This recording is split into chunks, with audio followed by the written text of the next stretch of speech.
Go.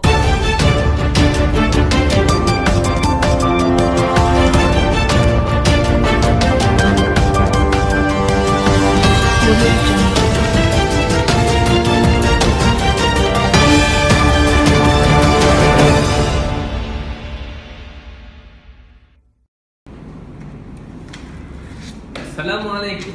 Before we start our news, we will start first with this day weather broadcast that will be explained by our meteorologist department reporter, Dinie Azizi bin Khalidi.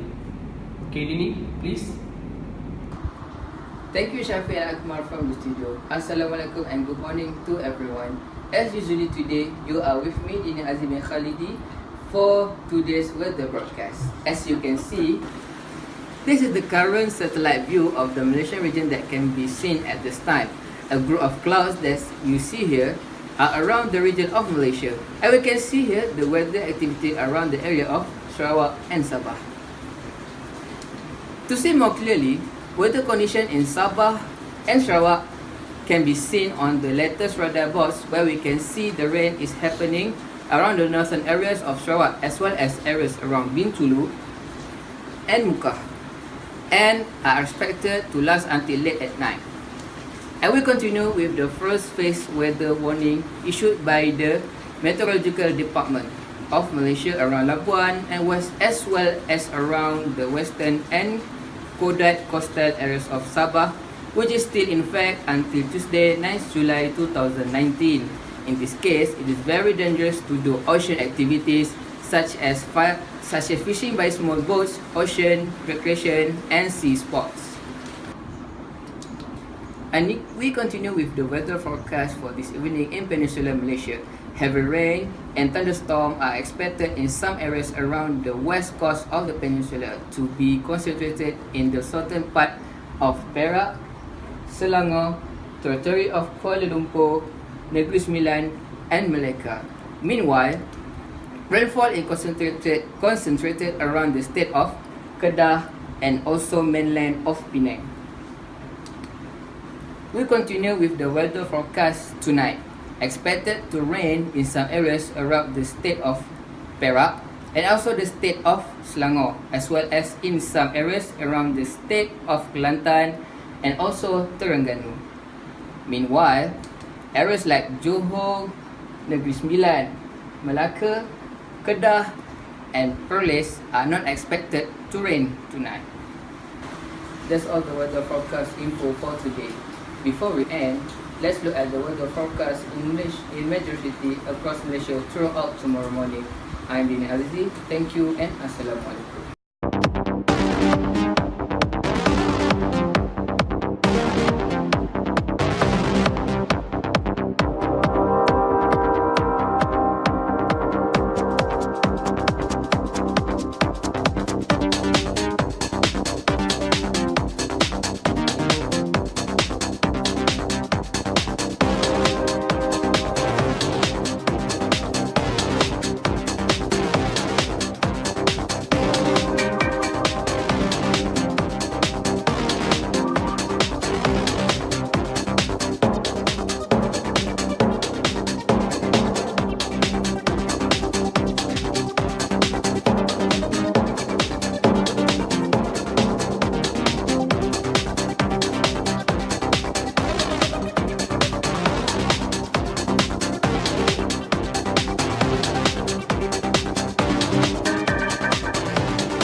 Thank you for the weather broadcast reporting from Dinie Azizi bin Khalidi just now. Let's move to our headline. Local news. Car knocked down North Bridge Road street sign after collision with taxi. Man sent to the gallows for murder. International news. Huawei represents first 5G smartphones in China. Entertainment news. Dora the Explorer live musical to hit Malaysian shores. If Alif Aziz and Bella Astila divorce. Sport news. JDT Champion 2019. FINA World Championship 2019. We continue with local news. Johor, a car knocked down a North Bridge Road street sign after an accident with a cab in the early hours of Saturday, July 20. The police said they were alert to an accident involving a car and a taxi at 1:30 a.m. on Saturday at the junction of Ophir Road and North Bridge Road. The cabby was conscious when he was taken to Sultan Abu Bakar Hospital. Picture of the accident aftermath show a taxi which is back turned door open. The green car involved in the accident is seen by the curb, which debris on the road and the Tropple Street sign seemingly wedged between the car's dinted metal frame and its rear wheel. Man sent to the gallows for murder. Kuala Terengganu. A widower with 3 children was sentenced to death by the High Court here today for killing his village mate by moving him down 5 years ago. Judge Datuk Sayang Azman Abdul Aziz made a decision after the accused Azami Muhammad 45 was found guilty of the charge under Section 302 of the Penal Code KK for murder.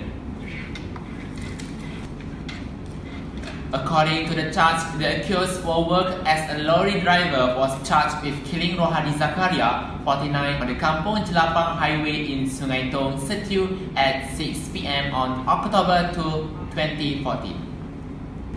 He also faced 2 more charges under Section 307 KK for attempt to mow down Zakaria type 48 using a Proton Gen 2 car at the same address, time and location. On the 3rd charge, he was accused of making a false report at the Pemansuri Police Station, Setiu at 6:29 p.m. on 2 October 2014. In his report, the accused claimed he was arrested by 2 men using a knife and rammed into them while trying to escape. For the second and third counts, the court sentenced him to 10 years in prison and 6 months jail respectively. However, the court ordered the jail sentence to run concurrently from the date of arrest on October 2, 2014. Deputy Public Prosecutor Ahmad Fadila Mahmud prosecuted while the accused was represented by Harshan Zamani. According to media report, a man was killed and his friends seriously injured when they were mowed down by someone they know over a cattle sales misunderstanding. Prior to the incident, both victims were said to have quarreled with the suspect at a coffee shop. On their way home, they were chased and run down by the suspect. The impact caused to the fall onto the middle of the road. The suspect then made a U-turn and moved them down again before fleeing. News. Huawei represent first 5G smartphones. Amirul have a report. Amirul, please. Assalamualaikum and salam satu Malaysia. Thank you Akmal and Syafiq from the studio. I just finished attending the first press conference in China on the launch of the world's first Huawei 5G model. Huawei Technologies released its 5G version of Mate 20X on Friday, the company's first 5G smartphone to be sold in China.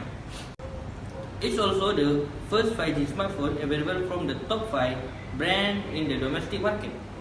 The debut of commercial 5G phones marked the real start of 5G among consumers in the world #1 mobile market analyst site.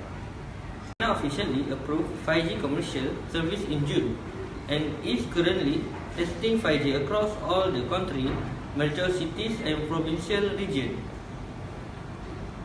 Previously, analysts had said that the first 5G model would be available around the end of the year at a price ranging from 800 yuan to 1200 yuan. Meanwhile, Huawei has launched 5G CPU Pro, a device which can turn 4G and 5G signal into Wi-Fi. It helps consumers to use 5G even without a 5G smartphone. Okay, that's all from me. Let's go back to the studio. Thank you. Entertainment news. Dora the Explorer live musical to hit nation shows. Let's hear the report in the location. Something they can look forward during the school break after entertaining over 2 million fans all over the world. The hit stage show Dora the Explorer Live Search for the City of Lost Toy is finally coming to Malaysia next month. Children will be able to join the adventurous young Latina girl as she embarks on another fun and educational quest to find her lost teddy bear, Osito, with her trusty map and backpack, as well as her close friends including Boots and Diego. Children can watch Dora in live and they can learn English at the same time. In terms of this particular show is coming to Malaysia this November, we will try to insert an element of surprise and fantastic experience will be shared to all of them and all the fans. Thank you. Come on guys, let's book now. Exclusive, Alif Aziz and Bella Astila divorce. Let's hear the report from the reporter. Fikri, please. Okay, thank you Syafiq from the studio. Today we got an exclusive news about Bella Astila and Alif Aziz divorce. Okay, let's go.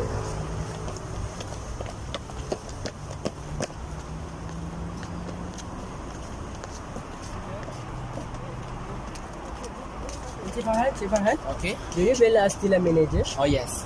May I ask you some question about Bella Astila? Oh sure. Come here. Okay, Cik Farhan. We can hear any explanation from Bella Astila and Alif Aziz. But I got him here. I need to ask, why Alif Aziz and Bella Astila avoid us and our team cannot get any explanation from them? Everyone know that this crisis was started by Alif's one himself. He was involved in cheating scandal with other girl and the thing was happened twice.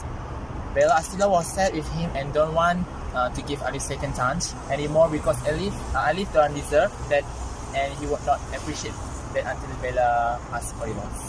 Or another question, did Bella still love Alif? Bella told me that she really loved Alif because they had lived together in a long time. She made a hard decision before asked for divorce. She don't want her son live in the worst family. I see. Thank you Encik Farhan for your cooperation with us. Team will meet again. Assalamualaikum. Alif became hot topic among netizens recently after his photo with other women were circulating on social media. Bella had forgiven Alif for the first time he was hit with the cheating scandal with an actress. Alif Aziz is officially divorced from his wife Bella Astila. The 28-year-old Singaporean made the Talak Satu proclamation at the Kuala Lumpur Lower Shari Court on Thursday. During proceeding, Shari Judge Izzat Shazli Murshid asked Bella her reason for applying for divorce.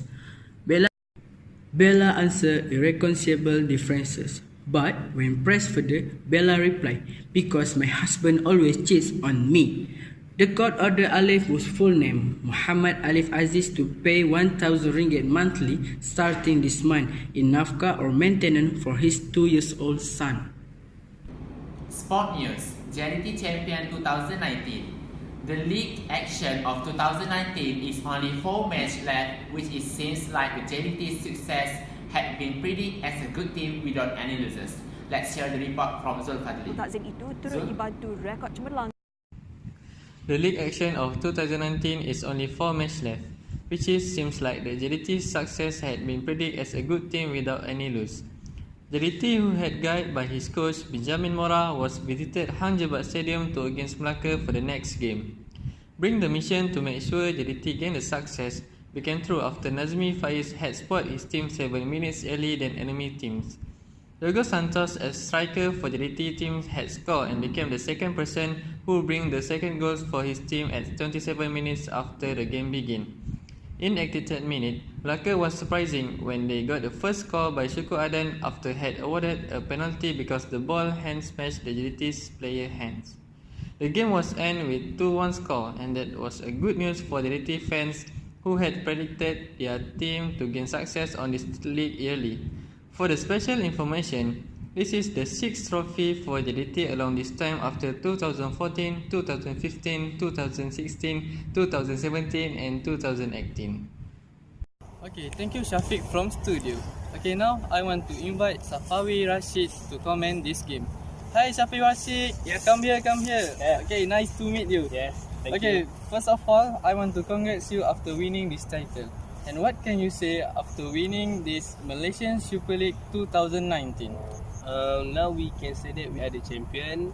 I want to congrats to every player. I'm very proud of them, and I have to congrats to all staff. We did a great job yesterday. Every year it is important for us to do the same, and now we are the champion. Okay, thank you Safawi Rashid. Okay, thank you. Congrats again. Okay, now we back to the studio. FINA World Championship 2019. Zul have a report. Hello Zul, are you there? The final race of the 2019 FINA World Championship start off with a bang, as there were 2 world records set in this single event.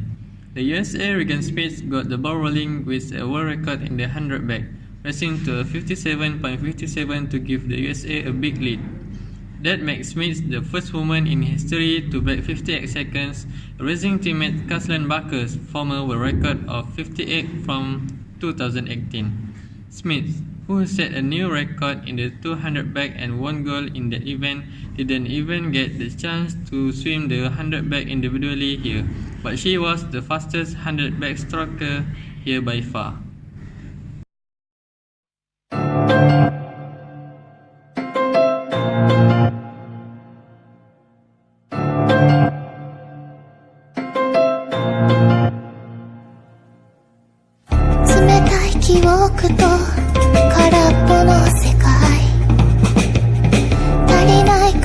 Chivo